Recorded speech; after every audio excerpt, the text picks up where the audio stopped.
when you blow $500,000 in about 27 months, you work 27 years for it, and then all you're thinking is suicidal thoughts.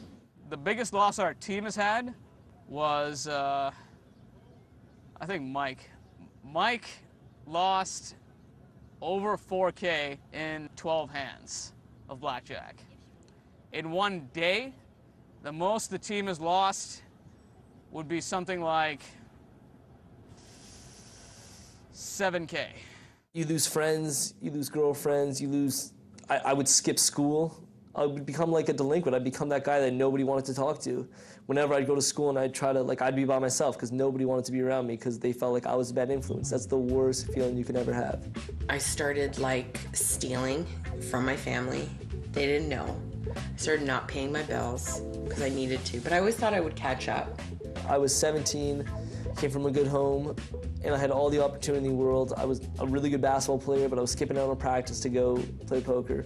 And I had this opportunity to maybe, not say necessarily get a scholarship, but who knows where it could have taken me, right? But I had the knowledge of basketball to do what I wanted with it. I could have been a coach, could have been something else, but I don't have the knowledge anymore because gambling kind of took over that. It was like basketball gambling, and I chose gambling. Probably blew $70,000 of that money on gambling or gambling-related expenses. Meaning I was behind my rent, behind on my insurance, behind on a car payment. I'd spent a good 2 years on and off, 2.5 years on and off. I'm surprised I wasn't dead. Even driving home, there were a couple times I hadn't slept in 30 hours and I'd be driving home going, oh my God, I lost, and you're not paying attention and, it's horrible. I hold $50 in my hand, I move into the circle, and then a pit boss moves his hand out and says, yeah, excuse me, Jeremy, you're gonna have to step over here with me.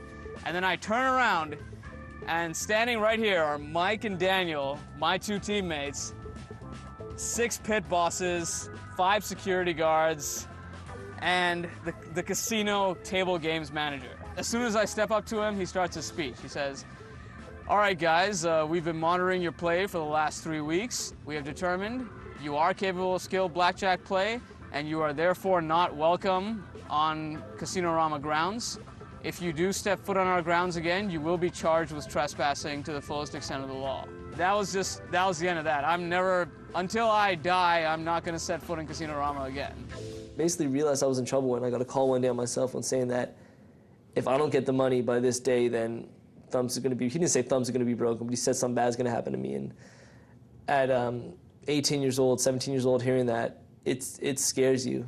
You're like, and you can't go to your parents because you're like, well, I tell mom and dad that this happened and they might be in trouble, and that's the way I felt. I didn't want to put their life in danger. It's affected me greatly. First of all, I've put a mortgage on my condo, and I've never been in a situation like that before. I think it has affected me more than it has really hit home to him. I don't think my son really has realized yet how much it has affected him. Well, gambling took over my life. The effects of it were crazy. I lost a girl that I loved because instead of going to her birthday party, I went to gamble.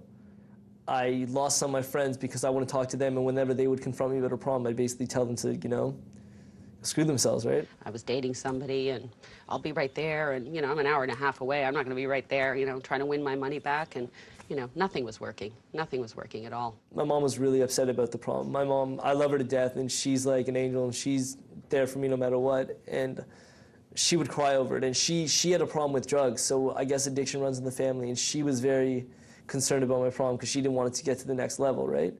That's it. I was stealing from my family. I was stealing from my parents. And what I realize now, I was stealing time from my niece and nephew because my parents were so sick and so worried about me that they didn't know. I stole from their life. I stole their time they could have spent with their grandchildren. I've been very torn as to saying no. I've had a very difficult time with that. On the one hand, as a mother, you want to be able to help your kids whenever you can. I've wanted to be there for him. I've been desperately afraid that a bookie is going to come and chop his fingers off or break his legs or murder him.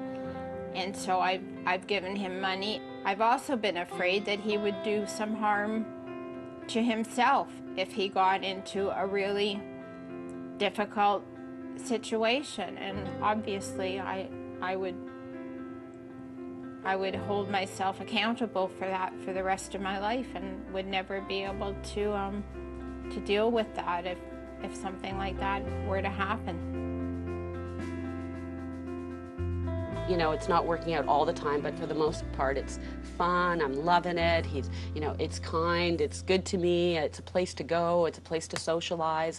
I could find all the positives, but didn't really want to listen to the negatives until something happens. And for some, it happens sooner. For some, it happens later. And for some, it doesn't. And that's the unfortunate thing. And sure enough, it came a point in time where I you know, I didn't have enough, but everyone else was having enough of me. And not so much the people at the poker clubs, but my family, and they knew that it was getting out of hand, and my friends, and they all suggested that I see help. And so finally, you know, my grandparents stepped in and, you know, offered to, you know, kind of bail me out, provided that I stop gambling and I get some help. I remember it was the first day of summer of grade 12, just about to graduate or whatever, and all of a sudden I played poker one night, and I owed this guy $500, and I won $600 that night, and my heart dropped. All the stress just dropped off my back, and I paid him, and I gave him money, and I had $100 left, and I took that money out, and I just said, never again, never gonna gamble again. And just this sense of happiness came over me that, like, I can be happy without money. I can be happy by just being a happy guy, and that's all I need. My sister and my mom sat me down and said, you have a problem and you need to get help. And that's where my journey began to start getting help. In December 19th, 2006, I walked into my first Gamblers Anonymous meeting. And I've never been so afraid in my life, and I just sat and I cried and I cried and I cried. So the next phase was, okay, now I've stopped gambling. Now I can't just stop gambling and everything's going to be all better. I had to go and see a therapist. And so I went to go see one. And slowly they try to figure out what are the root causes of everything. And I found a lot with myself. It was a feeling of acceptance that was that I had always wanted, and to get approval from everybody else. People push me in a certain direction, but it ultimately comes down to you taking responsibility for your own actions and saying, you know what, I screwed up. I gotta walk away. The last time I fell off the wagon was really, really hard, because I ended up I fell off in November of 2007, my grandmother died. And I just went completely nuts, racked up probably $4,000 in payday loans.